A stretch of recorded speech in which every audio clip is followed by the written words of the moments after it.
Oak Island's biggest shock yet, a metal discovery that could rewrite everything we know. The hunt is getting intense, and what they've found so far might finally point to the treasure's location.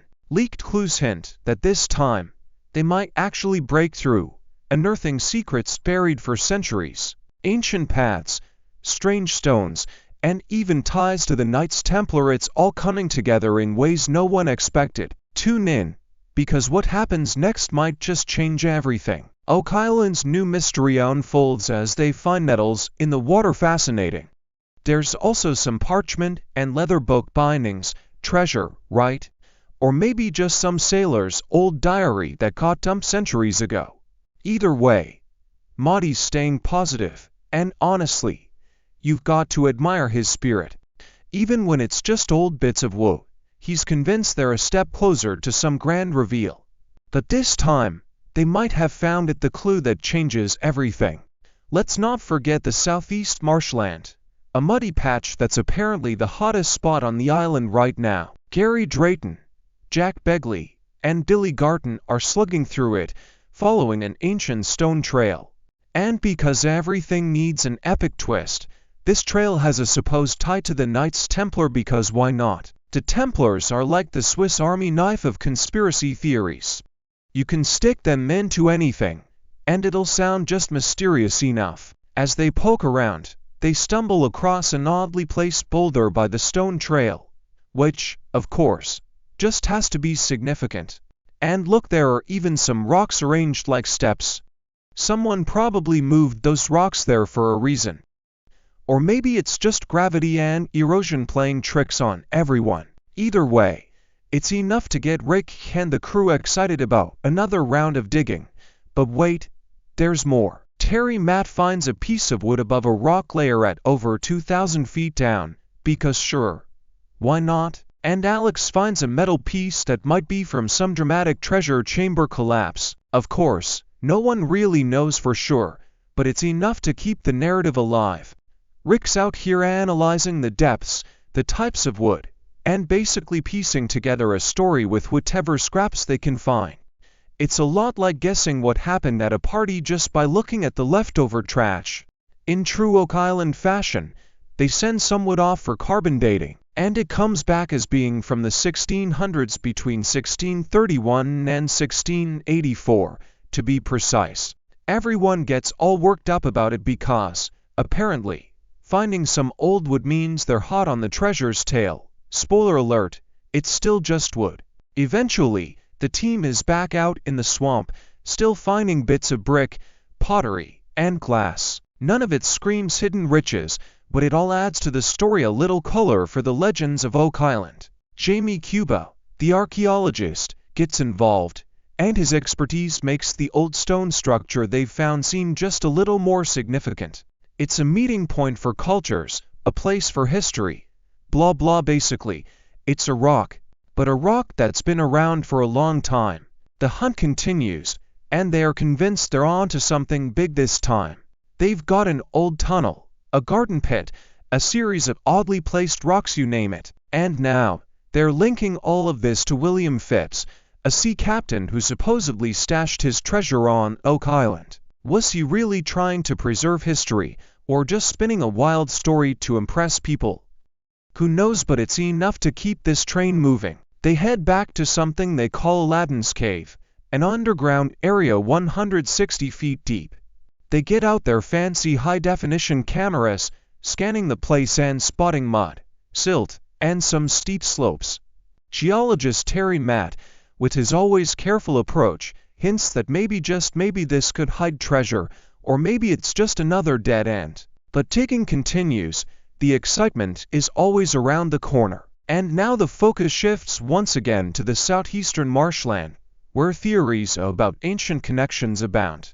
Jack Begley is out there with his metal detector, going over every inch like a modern-day prospector.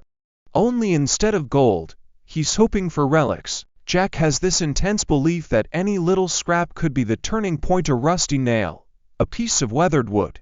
The search for treasure continues, and Oak Island's mysteries only deepen. Each discovery has a story, or at least that's how they spin it for the cameras.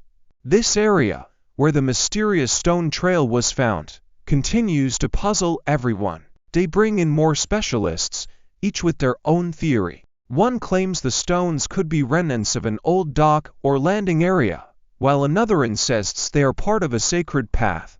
These rocks have heard a lot of whispers, and now they are stuck in the limelight, center stage, as people from different walks of life give their takes on what they could mean. And while all these experts throw their ideas around, the Leginas stand by looking contemplative, probably wondering how much longer they need to keep nodding along before getting back to digging. Jack Begley searches the marshland, hoping the next find will reveal more of Oak Island's secrets, the unsolved puzzle.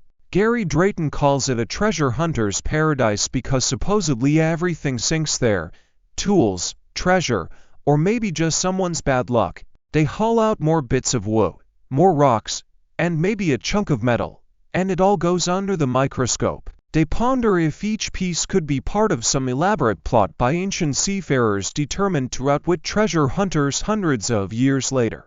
It's amusing, really, thinking of these supposed cunning builders might have gone through all this effort just to leave random clues buried in a swamp. It's been like this unattainable beacon for years now. Every new shaft is supposed to bring them closer, yet every single time, there's just more dirt, more rock, and maybe an old, splintery piece of wood. Still, the crew's belief that they're almost there is unwavering. Rick, with that hopeful glint in his eyes, talks about how the chapel vault could contain untold riches or historical artifacts that could change everything we know. For now, it's just more talk and drills, each inch bringing them closer, or so they say. They're getting back into the action. There's something about using advanced technology to solve a centuries-old mystery that makes the show both thrilling and ironic. They've got high-definition imaging, ground-penetrating radar, and a whole lot of other fancy tools that beat pan flash alt to dig up some wood or a few inches of metal that may or may not be significant. It makes one wonder, if they had all this fancy tech centuries ago, what would they have even done with it? As they dive deeper into the island, they start talking about William Phips and the lost treasure of the Concepcion. The Concepcion, a Spanish treasure galleon, supposedly holds a key part of the Oak Island mystery. Phips, with his adventurous spirit, apparently hauled up treasures and decided to stash them somewhere secret, and, of course, Oak Island has to be a part of that equation.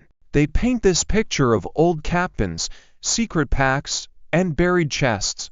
But at this point, it's hard to tell if it's historical evidence or just a plot for another pirate-themed drama. They keep finding these weird rock formations, lines of stones and clusters that look too neat to be natural. It's almost as if the rocks are taunting them, placed just right to seem like they mean something but vague enough to be infuriatingly inconclusive. They bring out more experts, who suggest everything from old markers for treasure to natural formations, and the guessing game continues. Are these just accidents of geology, or some cryptic messages left behind by cunning treasure horrors? Well, that's for the next episode to ponder. Craig Tester, the ever-patient analyzer, brings a kind of grounded reality to the show. He talks to the lab techs, looks at the carbon dating results, and seems to be the only one not getting swept up in the constant roller coaster of "we found it, maybe not." When they find another piece of wood and it turns out to be from the mid-1600s, he knows what this means. Nothing definitive, but enough to keep the story alive. When the team heads to the stone-paved area near Nolan's Cross, they seem even more convinced that they are onto something major. They bring out the detectors, they find metal, and the speculation runs wild. Perhaps this was an unloading zone, a place where treasures were offloaded and hidden. The theories get more elaborate. Maybe there were secret societies involved. Maybe the Templars, maybe pirates. It's all on the table. Geologist Terry Matt, ever the cautious one, says there might be something down there, maybe treasure, maybe something else. The uncertainty is palpable. They don't know what's down there, but the thrill of the unknown is enough to keep them going. They send in the sonar scanners, mapping every nook and cranny, hoping for a hint of something that's not just rock or mud. It's painstaking, and it's slow, but where slow is just another word for progress, Oak Island keeps delivering just enough to keep everyone hooked. A piece of metal here, a strange rock formation there, a bit of parchment, or a few drops of mercury in the water, it all adds up to something that feels like it could be significant, but never quite is. The real magic of Oak Island might not be in what they find, but in the fact that they keep looking. The cameras keep rolling, the drills keep digging, and the Leginas keep hoping that the next layer of Earth will finally reveal the truth, that there's always another episode, another Lee, another glimmer of hope, and maybe, just maybe, the journey is the treasure itself, the promise of hidden riches, the thrill of the search, the camaraderie of the dig. That's what Oak Island is all about. But what about the destruction of Oak Island? That tiny, sleepy patch of land off the coast of Nova Scotia, Canada, the place that should be known for its natural charm, the forests, the wetlands, the quaint little coastal spots. But no, what do people care about? Some mysterious treasure that might be there somewhere. Probably, or not. Now, the island has folks from all over scrambling to dig it up, fueled by every half-baked theory that's popped up since the 1700s. Then there's the wildlife, birds, mammals, fish. Oak Island has its share of critters, or, well, it had its share. Heavy machinery and humans stomping all over the place. Not exactly what the doctor ordered for a healthy animal habitat. The noise alone is enough to make even the most patient squirrel pack up and leave. And let's not even get started on the nocturnal creatures. Ever try to sleep with blinding lights shining everywhere? And birds, forget about it. They're not nesting anywhere near that racket. It's like taking your favorite hiking trail and setting up a construction site in the middle of it. Good luck spotting anything besides stressed out humans. The team's focus shifts to the environment, where every dig leaves its mark.